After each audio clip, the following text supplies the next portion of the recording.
Greetings, loyalists and heretics. Welcome to Iron and Ceramite, where we once again enter the warp without an astropath. Hello everyone, and welcome to this episode of Iron and Ceramite's Hobby Roundup. My name is John, and I'm joined today by Shane. Hello. Glenn.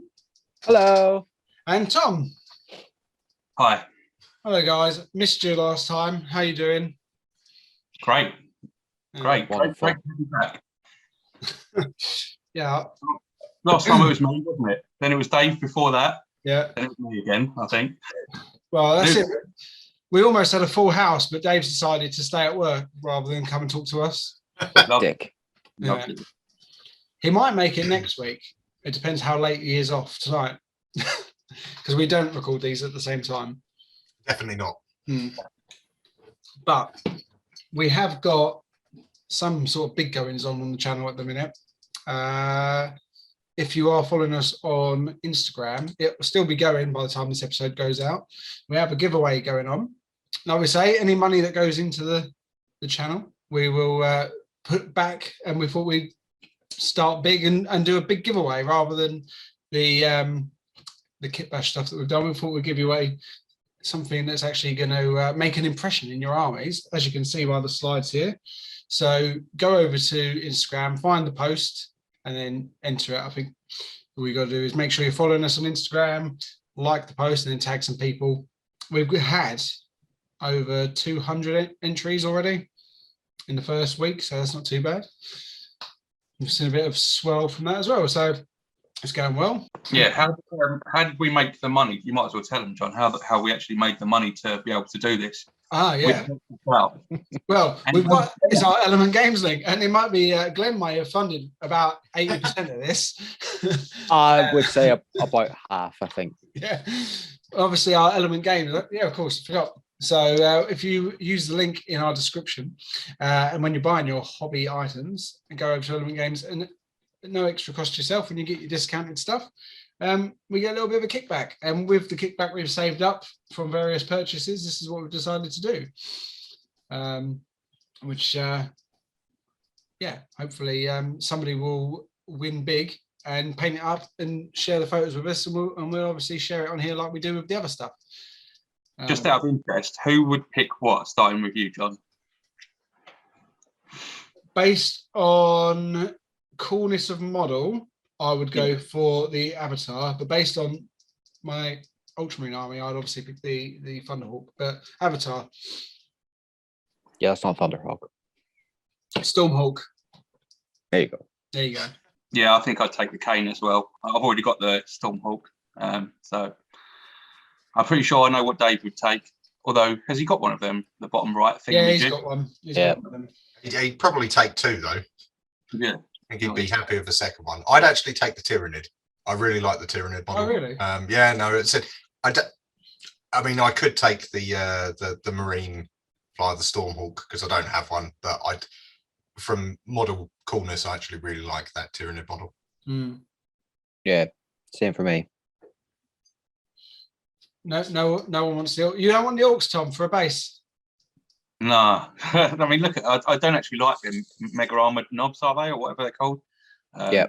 No, you don't really see much of the Orcs on that. It's just like the yellow armor, really, isn't it? In all fairness, that is a really good kit. If you've got other Orc bits and pieces, you get so much crap in the box to just smash onto other Orc stuff. It is a really good kit. Well, that would probably hopefully, be third pick for me. Hopefully, someone will do a good job painting it. Well, they will do a good job painting it up and send us the pictures, and we'll share it on here, and obviously promote whatever platform they're working on, as we always do. And then we'll see what we do next time. So should we kick off with with our normal hobby roundup then?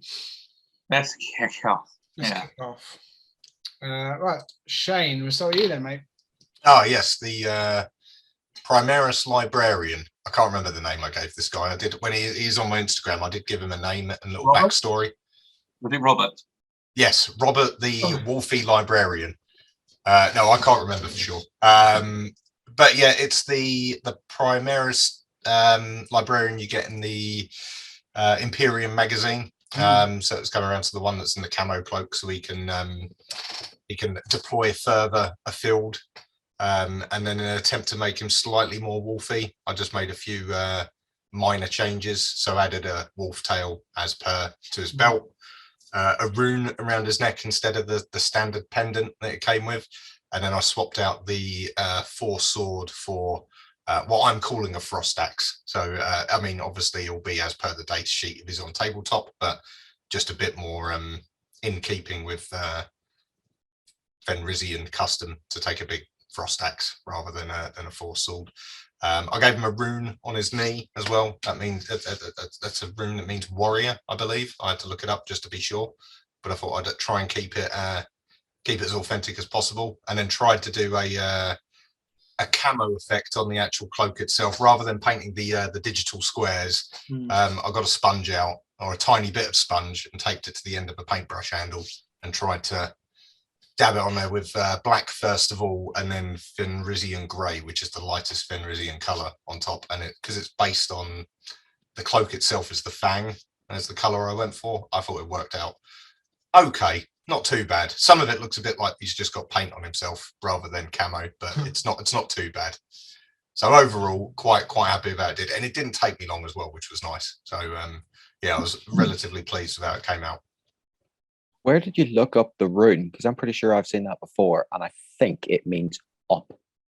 Yes, yeah, it does look like an up arrow. I think it's I want to say it's either Danish or Norwegian, but it was definitely It's a legitimate rune then, yeah. Yeah. I Cool. did look up proper Nordic runes. So Way more effort than I've ever put into anything. yeah, pre the breakup of the Viking countries, as it were. But that was yeah, that's what it was. I thought, that will do. I'll go with that to form his backstory. Yeah, I like it, man. I actually think the cloak looks really good. I mean, from this, the picture you've got up there almost looks like it's got a bit of shimmering power to it, sort of. So, yeah, All done by luck rather than skill. that's how we do anything, right, on this channel. Yeah, absolutely. And then I suppose the other bit that I quite liked, I just dry brushed the frost axe with the same Fenrisian blue, and I quite like how that finished up. Actually, the pictures probably don't do it as good justice, but in person it's pretty good how that came out. So I was very happy with that.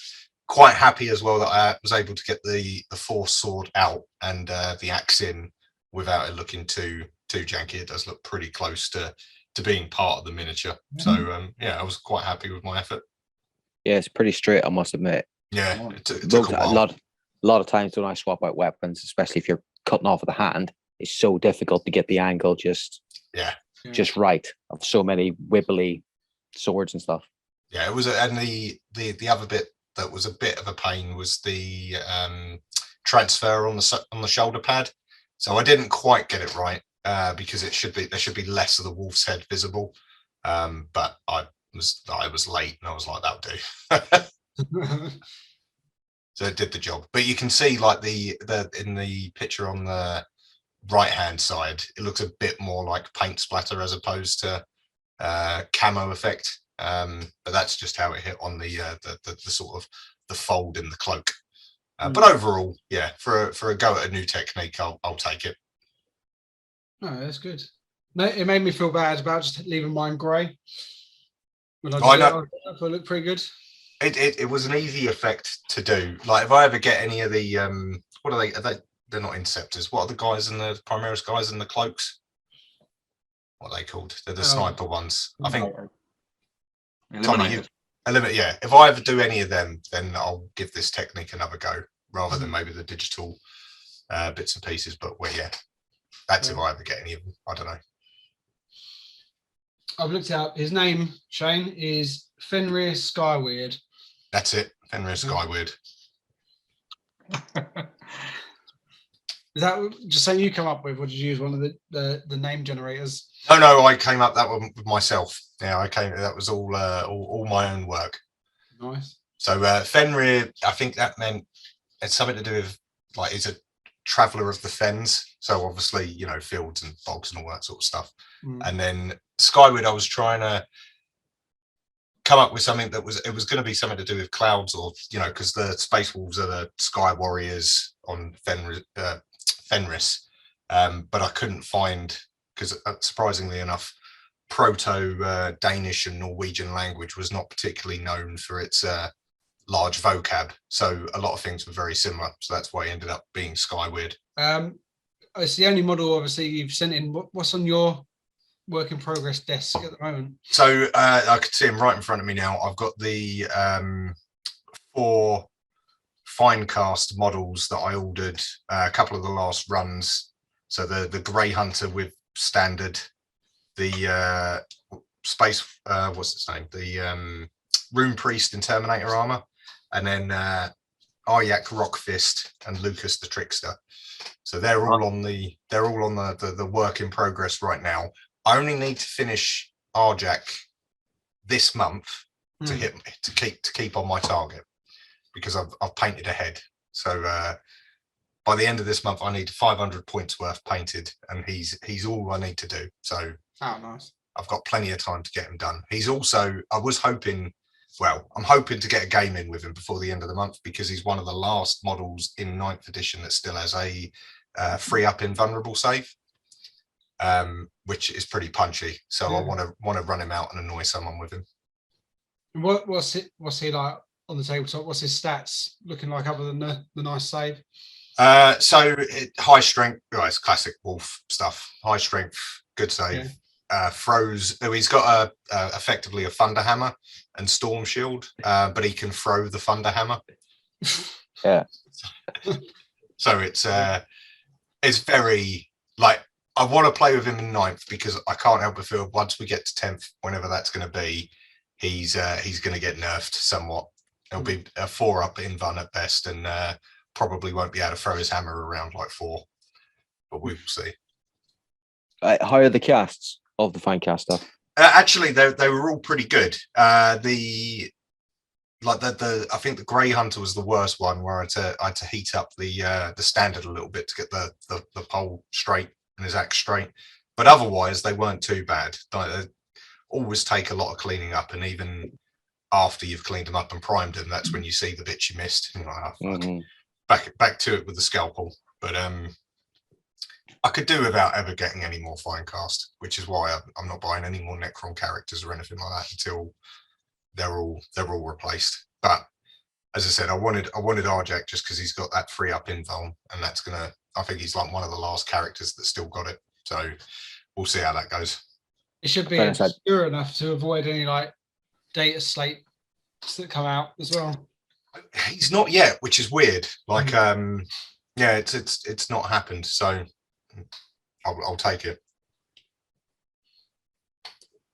But yeah, he's pretty punchy. He's like part of the King's Guard, so he's not part of what's his name? He's not part of Ragnar's company. He's part of the Logan Grimnar's company. So quite a nice character to have.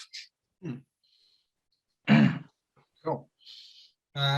Glenn, you didn't send anything in. You didn't send an army of painted units to us. No. Just done a bit of undercoating or base coating, whatever it is when you spray them grey sear.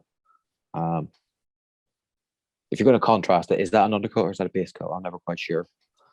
I'd go base coat. I base coated the models then. It sounds better.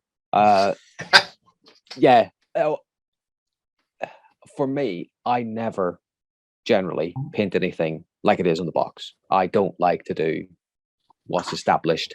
But with the new Turning Codex coming out next week, I am going to see which Hive fleet I actually like the look of and use the paint scheme of whatever Hive fleet that is. So once I went, had the best intentions, got my base coat on, got my various contrast bought, but then decided no, I actually want to run them as they are going to be. So they've gone on hold a little bit, and I spent some time rummaging around looking for smaller models, and I did nothing with them instead. Why would we expect anything else? At least I'm consistent. Oh yeah. Cool. Right. So Tom, I've saved you for the end because I couldn't beat it, your model, so I won't embarrass myself by going after you. I think you've done a great job with this one, man. I was looking at it on your Instagram. I think it looks really stands out well, like the rust effect, especially with the green popping in the middle. I think you've done an amazing job, man, with that one. Yeah, I surprisingly enjoyed painting it. I thought it was just going to be like another bit of scenery just to spray. I'll try a few different bits and pieces. I was quite happy with it as well. I like doing the rust, and yeah, I'm quite happy with it. It goes well with the rest of my contaminated scenery as well. How long did it take you to do? A couple of days together, like a couple of sessions. Yeah, I did it in bits and pieces, but not like overly long. I think I took more time on it than I expected because it is quite detailed. Yeah, well. they're incredibly detailed. That's why I look at it and I go, oh God. Yeah. Do I want to spend that much time on a piece of terrain? But as I said, when you do it, like Dave's done it, and you've done it as well, where you go into that level of detail, it does look really good. Yeah, I initially like the bit of pipe that's on it. So on the right hand picture, the bit of sort of bent pipe. That's why I painted that green first. And I was like, I don't know if I'm happy with it. And then, like the more I did, I was actually, it feels like it works. And then I end up putting it on the skull and on the cog itself. So it's a bit of a gamble, but I think it paid off actually. It looks wet, slimy wet. Lovely. Everyone likes that. Slimy and wet. Yeah, it does have like a really glossy look to it, which I think really works. Yeah. Yeah. So yeah, no, it wasn't too bad. Not too bad. It distracted me massively because I was supposed to be painting my Primaris captain, and he's just completely disassembled at the minute with one blue leg. And then because I was painting him, then this arrived, and I was sort of breaking it all down. I was like, you know what, that's a big chunky bit of grey just to have on the shelf. So yeah, I ended up painting it, and the captain's still in pieces, and now it's all been put away. So he's gonna have to wait until I move. What did you use for the rust? Is that like a specific rust effect paint, or is it mixes? Or It is just dry rust. Oh, cool. Dry paint, yeah. So straight over it. Yeah, it comes up really nicely as well. Because that's straight over the silver. I sprayed it silver and then dry rust straight on the top. Is that one of your green stuff ones you got, or the one you got from Spain? No, that's Games Workshop one. The ones I got from Spain, the vial ones, I can't remember what they're called. They're from green stuff, but they're like vomit and slime effects. The usual Death Guard stuff. Yeah. This was just the standard dry rust from GW. Oh, good. Yeah, and then some bits and pieces in there as well. So yeah, it's not too bad. I went for Nurgling green rather than Death Guard green for the green, just so it was slightly different. And then is that darker or lighter? Because you can't quite tell from the pictures. A little bit lighter. Maybe? It's a bit lighter, and then I went over it in Nurgle's Rot to make it sort of more swamp-like. Because it's quite it's more of a pale green. It's a bit strange. It didn't look quite right. And then I put the Nurgling, whatever I just said over it, and it came out pretty well. I was pretty happy with it. So that's that. And then that's just all the scenery I got now, because you know how much scenery I do have. There's the photo that you wanted last time. Of course, yeah. The best game that anyone's ever played. Ever. Like line of sight blocking dice. Yeah, exactly. And then that's the armies fully deployed, which was just a misery from start to finish for me. Couldn't have got like a couple of towers of like tins of beans or something like that. Just to... Do you know what? Technically, yeah. We could have done. I blame Glenn. I was expecting him just to bring a mat and some terrain without saying, "Can you please bring a mat and some terrain?" The last couple of times I've gamed, there's been a Tom's or Dave's, and you know they've got a reasonable amount of scenery, and I think I've brought my scenery before, but this time it was just like, if you'd asked, I would have brought it. Yeah. I didn't think of it. Much better for you. Clearly, you went, well, I've got a really shooty army, so fuck your defenses. Let's make this nice and quick. Yeah. So that was upsetting. And then there's my aggressors that I've done a while ago now. How many points have you got of the Ultramarines now, roughly? No, Enough for a game? no, not yet. No, I've not painted. I've got a couple of intercessors, the lieutenant, librarian, and these. So I've not got a lot of Ultramarines done yet. And I haven't got enough Necrons either for even 500 points.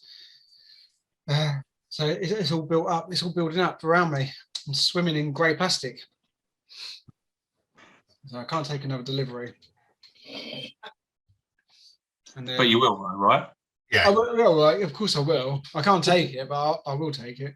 And then it will sit there. But yeah, hopefully, once I get settled, I'll get back into some sort of routine and get back on with it. Yeah. And then the last thing, inspired by Shane, I went back and camoed up my librarian as well, and just flick painted him from a distance. Is that what you did? Actually, what you did? No. I was going to say, how did you stop it from going on the legs and that? But yeah. I didn't have to repaint him afterwards. No. I just had like a cheap old plastic bristled brush that I just dabbed on it. So Okay. It was okay. I was quite happy with it. Yeah, not too bad. And that's that. So that's all I've done. And like I say, I'm just working on the captain and a couple of intercessors as and when I can get back to painting. And then Tom, you have presented us this. Sanguine, yes. Yeah. Wanted to paint him for ages. Obviously, I don't like the Forge World model, and I'm not going to lie, it's because I'm a cheapskate and it's too expensive for me. But also, I genuinely do think the sculpt of this one looks a lot better. I wish I knew who it was that did it. I did actually know that a while back, but I've forgotten the guy's name. I'll have to look that up again. But it's really cool. It cost me 27 quid off eBay. Probably, I think it was from China, to be honest. I don't know. But it arrived. It was good quality, and obviously I've added some bits to the base and some sort of creepy hand coming up from behind, grabbing his leg. It was a delight to paint. I mean, it was horrible to stick together. It was horrible to paint in regards of because it's resin. Yeah. I was almost snapping it on every single brush stroke because of all the little pointy bits and everything, especially the wings. But yeah, all in all, I had fun, and it's going to be my competition piece next week. So yeah, hopefully it will do okay. Nice. What competition are you entering? Don't know. It's just the one I'm doing, and it's already going on that one. But I've got to do a face-off against my counterpart. So the wolf, just to show, the wolf, just to show the like in the spirit of things. So he'll probably kick my ass because I think he's going to use that one that got to the final in our competition. You remember that big Tyrannid thing? Yeah. Oh yeah. He's using that again, so I'm probably in deep water with that. But I tried. What colour did you use for his armour? Is that Retributor gold, or is it more yellow than that? So it's a Vallejo Air. I airbrushed all of his armour at the beginning gold, with Vallejo Air gold, and it went on. It was very, very light, a very, very light gold. It's an excellent base. I'm not going to lie, it went on very well as an airbrush sort of spray. I wasn't expecting a gold to go down that well, and it did go down as a really nice base to build on. And then all the extra bits, like the detail, now I put Retributor armour on. Yeah. So it does stand out and catch the eye a bit more. And then I washed it quite heavily in, what was it? Seraphim Sepia, I think, at first. Okay. And then darkened it up with some Agrax as well in the deeper recesses to make it, look a little bit weathered and beaten, I suppose, like I do with most of my models, really. I was quite happy with the way it turned out. It was tricky to paint, I'm not going to lie. The wings were a bloody nightmare. Just to paint that amount of white and then wash it and not try to wash it too much and then highlight it a little bit with white. So in the end, I sort of just left them alone and just squirted blood all over him. I thought that'll cover him. That's fine. And that was it. Yeah, decent little model to go with my. It's annoying that I can't use him in a battle. I mean, I suppose I could in a 30k game replace him with the other one, but I don't think we're going to ever play 30k, are we? So he'll just sit there. Oh, it's cool, mate. I'm glad that you did, because you've had him sat there for quite a long time, haven't you? Month.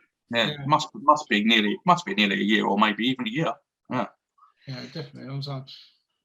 Oh, it's really good. His eyes, is that crying blood? Is that an artistic choice, or is that a lore thing?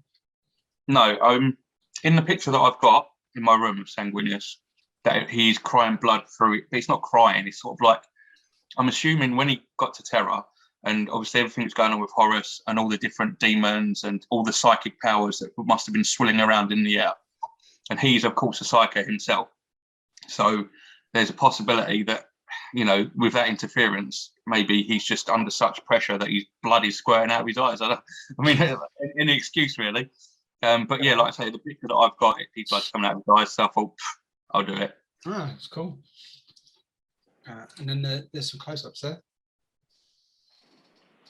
Yeah, just a few little close-ups. I really need to learn how to do the gems and stuff properly, because I've got no trouble painting them red, as you can see. But to make them actually stand out, they look very plain, like the blood drops and stuff like that. I really want to learn how to do them a little bit better. But other than that, yeah, I'm happy. But that is all I've done this week or this month. Been slacking. If you're only going to do one model, it's a pretty good model, though, right? Yeah. I am very happy with him. In person, he looks quite good. He was very difficult to picture. It took me ages to picture him because of the golden armor is quite difficult to get in the right light to make it look without certain parts shining, or because I used quite a lot of gloss paint as well for the gems and the blood and the eyes and stuff like that. But yeah, it's not a bad job, and I'm happy to now actually say that I've got a Sanguinius in my army just for aesthetics. But yeah. And what's next? What's sat on your desk ready to go? Same as most of you guys. Like, I've got tons of stuff that I could say I'm going to do. I want to get I still want to get a bust. Maybe a bust of. I was thinking of getting a bust of maybe a space wolf, because there are some like 3D printed space wolf busts out there. They've got their face out. It's not like they haven't got any helmets on or anything like that. So I can paint some skin tone, but also at the same time have a go at doing some proper airbrush work on a little bit of a larger scale to try and get that sort of highlighted effect on the busts like people do. So maybe that next. Nice. Anyone in particular, or just have you seen anything that you're after? Yeah, I've seen a couple on eBay that are I can't remember exactly what, space warriors or something, what they call them. Like clearly space wolves. That was what they were based on. But they look really good, and I think they're quite large as well. So yeah, it'd be nice to paint. Hard to beat a big bust. Can't beat a bit of big bust. No, you're right there. And also, I'm going to let Shane name him as well. Oh, nice. Okay, well, thank you. But yeah, other than that, that's it, mate, for me so far. Cool. Nice. So we've had. Did anybody watch Adepticon or pick anything out particularly they liked? Because I was going to watch it live, but it was a day earlier than I expected. So because it's in America, I didn't take that into consideration, so I missed it. No. Yeah. But it's obviously a couple of weeks ago by now. So I've done the normal thing. I've taken some pictures of a few things that I've gone back through the slides and picked out. So if you don't want them, talk about it, we'll just skip it. But if anything that I think I've not missed anything takes your fancy, then do stop and we'll talk about it. So this was the, what's it called? Necromunda, new stuff for that. Is it Ash Wisps? That's the one, yeah. Yeah.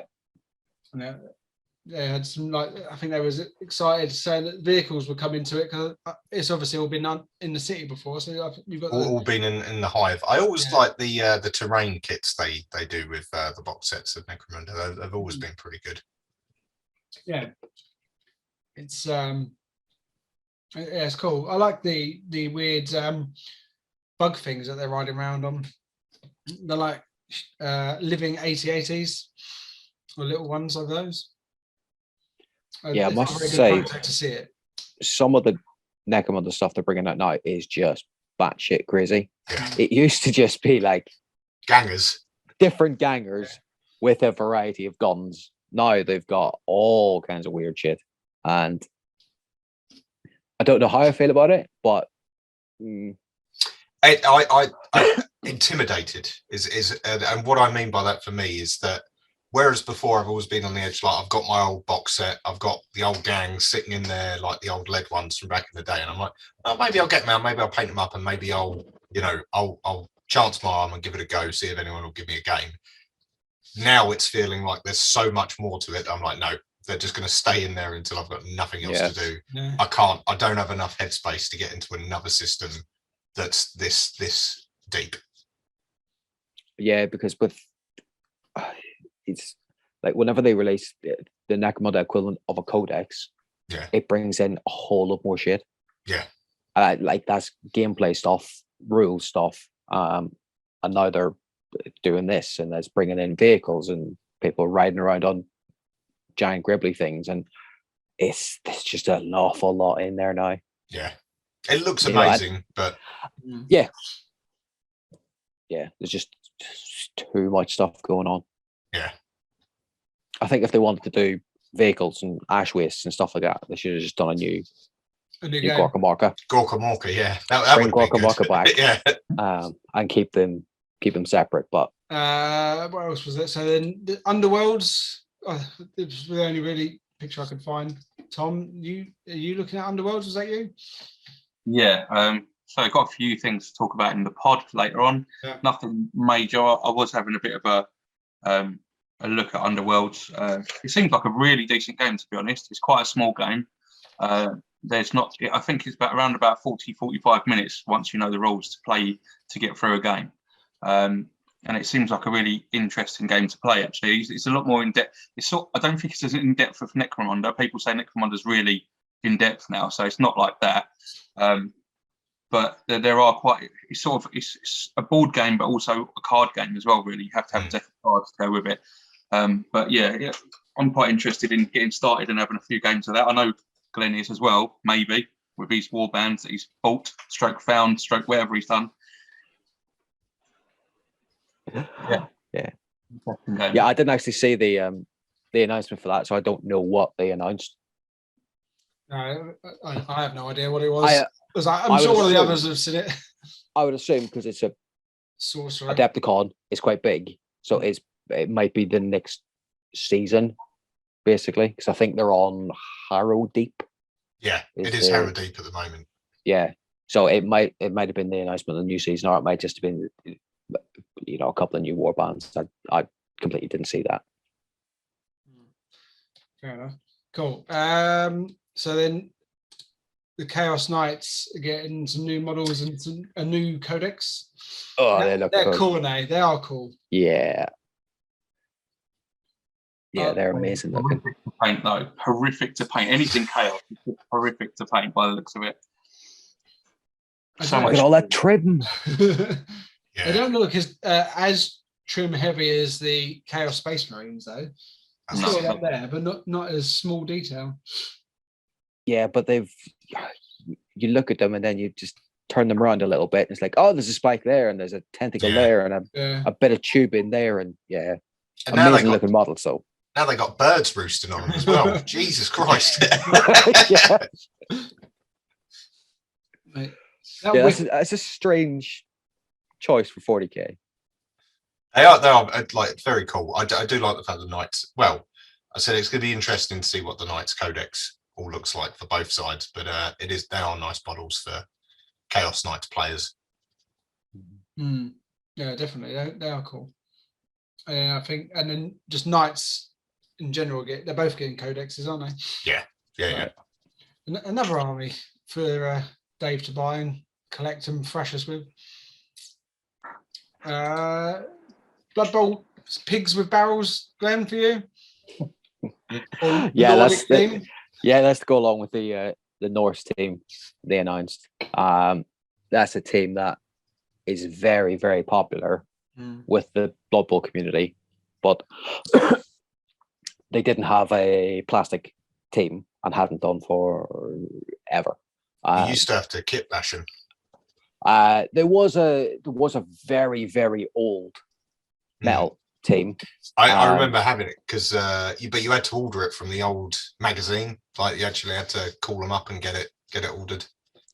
Yeah, no, I had a, like the actual box that I think I was able to buy in the shop. Oh, but wow. yeah, but the problem was that was several editions ago. Yeah. But when they redone the roster, they brought in like a couple of different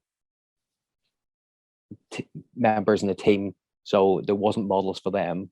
So Games Workshop sort of just didn't support them for a while. But now they're properly back in Blood Bowl, and yeah, the pigs with barrels are just sort of like additional little things. I think people will probably use them as like turn counters and touchdown counters. So yeah, They're cool little models though. Yeah, they're kind of up there with the Underworld's crab. The crab. That's this year's crab. And then Horus Heresy getting a new edition. Love that one on the right. That's awesome looking.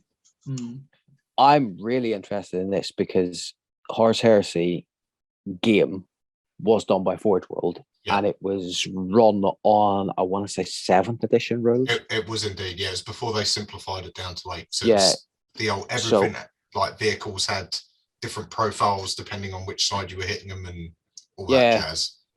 So the game itself, I want to say how it's going to work. Is it going to be like 9th? Is it going to be a precursor to what 10th will be? Is it going to be a bastardization of all of the rest? Plus, because these are plastic bottles, I want to see what other stuff we're going to get in plastic. Not having to buy stuff in Forge World, because I love the Mark 3 or Mark 2, Mark 3, the Iron Armor plastic kit. I wanted to do like a demi company of that, and now that we're getting, actual Heresy era characters, like that's, I think it's a Praetor on the right. So yeah, you could run that in 40k really easily as a captain or a lieutenant or whatever you want to run them as. I don't think anybody would have too much of an issue with it, but just more new cool models. Yeah, I know they're Space Marines, but this is firstborn Space Marine stuff.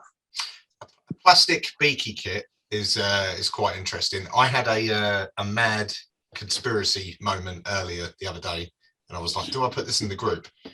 But here's where I'm thinking is, let's say they change the game system to be the same as 9th, they bring it on board. I don't know whether they've been this clever, but is it could we see it where they go, actually it's the same game system, so all of those that have got all of their firstborn Marine armies, you can use those as Heresy armies. 40k is now Primaris only. I did start to consider that one as well. It's like, firstborn's for Heresy, Primaris is for 40k. Might be a couple of generations away, but I was like, I wonder if that's the way they're going. Yeah, if they give us like nice new plastic kits for all of like the Heresy era stuff, but completely stop with new firstborn stuff, I could see it going that way. And then at least you'll still have a way to play, because I think an awful lot of the armies from 40k are still featured in the Heresy game. They're just sort of slightly different variants of it. Like the Admech are there, the guards there, Chaos is sort of there, but they're still kind of good guys ish. They're not as gnarly. I don't know what the Xenos races are like, but because I stopped looking at the Heresy books after maybe book 3, when they'd done about 4 or 5 different legions. So I don't know what the other supporting enemies were introduced in the following books after that. No, you still got Eldari. We come across those in our travels so far to book 10. There's a lot of stuff that's featured in the books, like because the orcs have been kicking around forever, and like I said, the Eldari and all that there are there, but the Eldari fall only happened at the time of the Heresy. Yeah, or around like the actual fall of the Elder was around about the same time as the heresy happened. So the heresy gaming systems in what you can play is very Imperium orientated. Yeah. So it will be interesting to see what they do. But yeah, I that was my tinfoil hat. I was like, I wonder if that's the way it's going to go with our firstborn and our older Marines. Yeah. And then I don't know who's going to be interested in this. Yep, that is a Chaos Space Marines profile, and that is a very, very important profile. That's for the toughness, yeah. Yes, the toughness and the strength. Yeah, okay. The fact that it's remaining the same is the key thing there. Yeah. No, it's 2 goddamn wounds and 2 attacks basic as well, which is nice to see.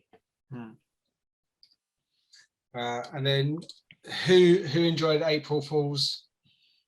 April Fools that isn't an April Fools. Yeah, I know. What a revelation. Yeah, I mean, yeah, it's a new faction. That's pretty big. But I say a new faction, an old faction that are coming small back as well. Yeah, they're actually quite small. And so Tom, you're going to be getting this, right? Yeah, I really like the look of them. I've always liked the dwarves, like in Warhammer Old World, and this is obviously the closest thing in 40k. And I've heard about them before, and I thought it'd be a really good idea to have that different faction who's sort of basically space dwarves in a way. And I like the models. They look pretty cool to me, and I think it'd be an interesting army to get something that's just coming back after all these years. It would be nice and refreshing to have like a completely new army out there, and I think I'd definitely be interested in them along with Chaos Marines as well. I think they'll be the next 2 that I'd properly go for. No, I don't want to like piss all over your dreams, but is this going to be a single model that's in Blackstone Fortress? Is it going to be a kill team in the next kill team box? Therefore, that's all you're going to get, or is it going to be an actual bringing back of squads? A lot of people saying, I don't know if this is 100% true or not, that they are going to be a legitimate faction coming out. I've seen a lot of people say that, so I'm fingers crossed. I hope so, but we'll just have to wait and see, I suppose. I guess they can always say, oh, we're bringing out this, that, and the other, and then they just see how people react to it. And if everyone's going crazy about it, then they'll just do it because it's money, isn't it? So, and this is the thing. It's like, what are they going to be a full-on army on its own, or are they going to be attached to somebody else? Like, are they going to be like a sub-faction? There's all sorts of rumors. There were some rumors saying that they were going to be like like an ally or sub-faction of like the Tau or something like that. And a lot of people like that. Yeah. Hope that isn't the case. I think if they're going to do it, they need to be very quick at saying, yeah, it's just going to be a kill team, or just go all in and say, yeah, no, it's a full faction. And then that's a big gamble, isn't it, to say, here's a complete army, here's some kits for it, and I hope that people run out and do buy it, because no, it's a big ask. You're a new person, John, so Shane will understand this. It's not a big ask, because squats, even you will understand this. Squats are one of those things that almost every hobbyist, like, whenever Games Workshop takes something away, they bemoan the fact that, oh, we don't have our toys anymore. So the fact that they're back, a lot of people will probably jump on the bandwagon. Although I made the mistake of looking in a comment section. Oh, Jesus. It was so many people bitching about the fact that they were bringing them back because it would imbalance the game, and they just trying to make more money off it. No, they're giving you more choice and more nice, awesome looking models, and you're whinging about something coming back that you've whinged for about 25 fucking years that they've taken away. So, yeah. Where's my land train? I don't want it back now. Yeah. I mean, some of the stuff from back in the day that the squads had was just ridiculous. Yeah. They weren't just space dwarves; they were biker space dwarves. they had trikes, didn't they? Yeah, they had trikes and all that kind of crap. But then again, that's also back in the day when the Gene Stealer cult had limos. Yeah, it So was much more of a it was Rogue Trader and then beyond. Different time. Yeah. But yeah. So did you it's think, interesting, Tom, if it came out as like a full on independent army, would you go for it? Yeah, I'd go for them before the Chaos Marines for the simple fact that because I know what it's like to paint an army now. They look easier to paint than the other ones. I think they're both equally cool, but I could never sit there and paint a whole army of Chaos ever, and be done with them. But these guys, they look like you could make them look pretty decent with not too much effort. And I like their style as well. So yeah, probably them. Would you paint them in like an old retro color or something of your own? I'd definitely do something of my own. I wouldn't make them like that. I wouldn't paint them white, that's for sure. They do look very Towish, like the armor they're wearing now. I'm not sure. I'd have to have a think about that. Maybe have a look at some old dwarfs from back in the Warhammer Old World and try and come up with a scheme from what the dwarfs would wear in that. I don't know. Fair enough. Cool. Right. So that's the last slide. Is there any other release or business that anyone wants to bring to the table before we wrap it up? Anything we've forgotten? I don't think of really. No. Cool. Oh, Shane, I wanted to ask. So, have you watched the last episode of the Exodite yet? I have actually. Yeah, I have watched it now. Yeah. So, where'd you land with it as 3-episode series? What did you think? I was a bit underwhelmed that it was only 3 episodes. I think that was a bit underwhelming. I was also I don't want to moan about it too much. I thought the animation was really good. The story was good. It's just it was only 3 episodes, and we had to wait quite an amount of time between each one. So by the time I watched this one, I was like, hang on, what's happening here again? And why do I care about these people? I thought the end of the episode as well was a little bit like I liked bits of it, like the whole idea with the Harlequin and the Death Jester and stuff like that, but it felt a bit disconnected from the 2 episodes before and how it had gone. It feels like it's the start of something bigger, but they've just kind of dumped it on us with no view of when that bigger piece is going to come. I did like the old the Wraith constructs that came through the webway to slice down the Titan when the Phantoms. Yeah, when that ran over and just took his legs out. I thought that was pretty special. But like as I said, it was, as far as spectacle goes, it was good. But it just left me feeling like, it's a shame that they couldn't have done more with it. Yeah. I was saying that on the review that me and Glenn did, that is out now on the channel. I was saying it's frustrating because I know that it's 3 episodes and they released it miles apart from each other with an episode of bloody Hammer and Bolter in between. I know they're trying to, I don't know, drag it out a bit and keep you in suspense and keep you wanting more. Fuck off! Like, just give it to us. Like, give it to us 3 weeks in a row, then have a 2-week break and don't give us anything. I'd rather that. Yeah, I'd watch it. And then the Hammer and Bolter, like, to break it up between the next one that comes out. Because I was under like, it was up with Angel of Death. We got 5 episodes, then we got 3 Hammer and Bolter, then we got the last 5 episodes. So I thought, oh, maybe it's just going to be a 4-parter then, if this Hammer and Bolter has come out halfway through. Yeah, is it? But just give us a Hammer and Bolter and the Exodite. It's fine. I'll watch them both. It's like but no, I just feel like their release system. I know that obviously Glenn, you was talking to your friend who's up there. I just feel like their release system is very ham-fisted, and they open themselves up to the online troll complainers who just bitch about it for anything. But like people that probably subscribe to it, just slag it. We'd like to hear from Mr. Strong there. He raised his hand. But they open themselves up to it, don't they?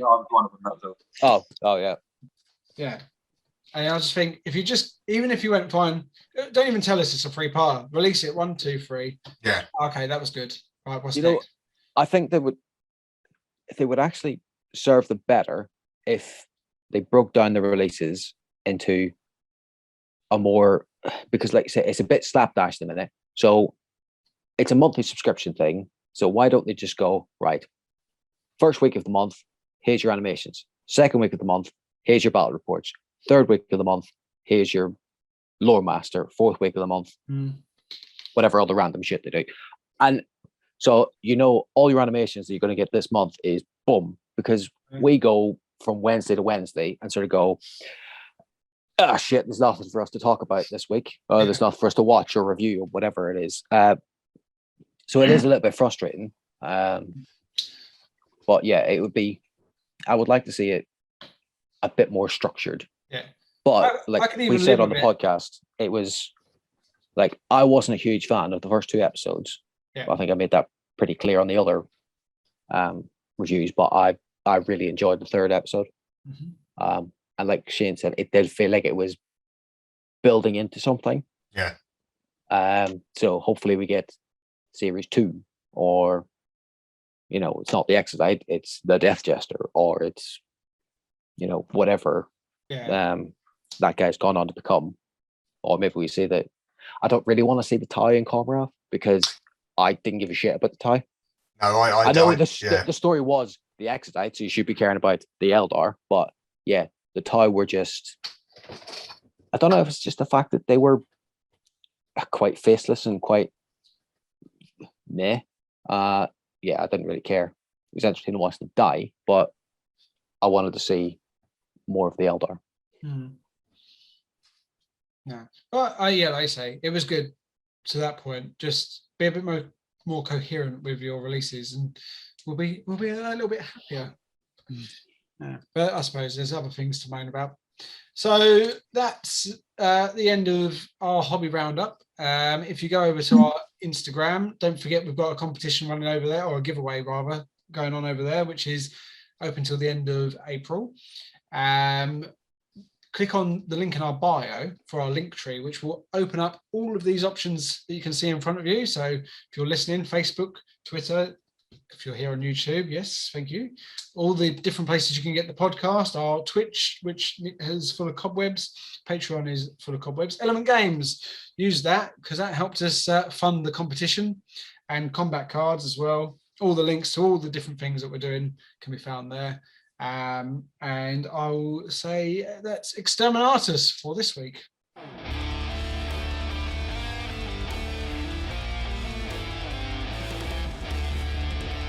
As always, we would like to thank you for listening to our Iron and Ceramite podcast. If you liked us, then you can also find us on YouTube, Facebook, Instagram, and any other good podcast services. Just remember, in the grim darkness of the far future, there is only war.